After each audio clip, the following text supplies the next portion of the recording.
So 2 days ago, we had new products coming from Apple, iPhone 17, 17 Pros, and the 17 Airs. Also, some AirPods Pro 3. And as always, I look at the keynote, I watch all the commercials, all the first looks, all the reviews, everything, and I feel like, damn, I really need to go and get myself all these new things. And so what I'm struggling with right now is to actually find a reason to go and upgrade. And to be honest, I'm not sure that I need to. I have the iPhone 15 Pro. I have AirPods Pro 2. I have the Apple Watch Ultra. But there are features in all of these new products that actually makes me want to go and upgrade. And I know that my family would probably be very happy if I did, because when I upgrade, everything trickles down. I don't sell anything. But what I feel more and more is happening, especially with the devices that Apple is making, the iPhones and the iPads, is that they're reaching some kind of a limit to when we actually need the upgrade for the upgrade. I mean, if you look at the iPhone 17 Pros, of course there are some upgrades, better battery life, a screen that's brighter, and I appreciate that a lot because my eyesight is getting worse. So there are, of course, things that I would like to have and would love to upgrade to. Better cameras, as always. Now you're going to be able to shoot in ProRes RAW, which is great. Even though the file size on that is going to be huge. And there are some really pro features when it comes to like video editing and video modes where you can actually do gen lock, which is crazy. But we're actually getting to pro features that are even proer than pro, I would say. I mean, gen lock. I have cameras that don't have that, so it's really an interesting thing that the iPhones are getting so good that I'm not sure that 99% of people would actually know the difference. So it got me thinking in what would Apple actually need to do for me to upgrade. But once you make that upgrade, I wouldn't probably upgrade again in a while. I mean, the chips in both the iPhones and the iPads are so damn good today that they're not far away from like MacBook Airs and MacBooks and sometimes even MacBook Pros. However, there is still one thing lacking, and that's docking in your phone or iPad and using it like a computer. And I would love to see Apple do that. I mean, I would love to know that I have my iPhone with me, I can shoot videos and do whatever I would like to. But if I docked it in to an USB-C dock that has like other USB-Cs, it has Ethernet, it has SD card slots and everything like that, an audio interface, then I could use it as a computer. So I would love if the iPad or the iPhone would switch into macOS and you could do everything like in macOS, because I feel like even though Apple is doing their best with the iPad OS to go and make it better, make it more like a computer, still, I mean, there are so many things still that even if you use it and you can do some of the things, there's still such a long way to go.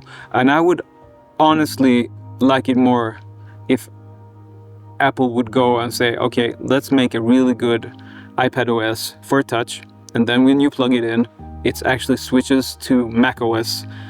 And I know for the casual user, the difference would probably be too big there.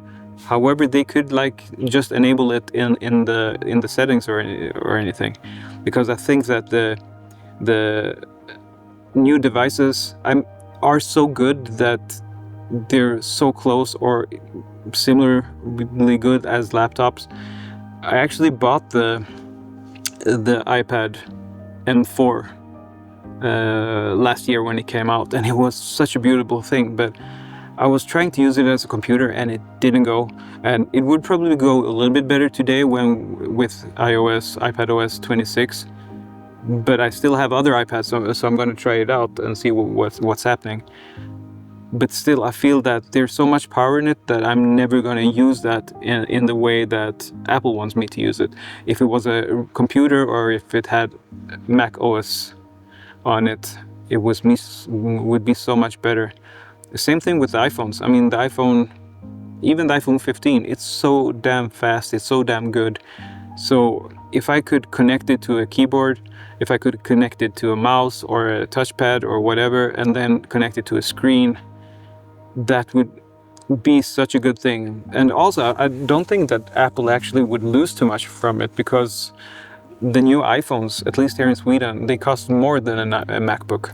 So as a user case, I would probably go and update the iPhones more often if I knew that I could use them with macOS X, with macOS.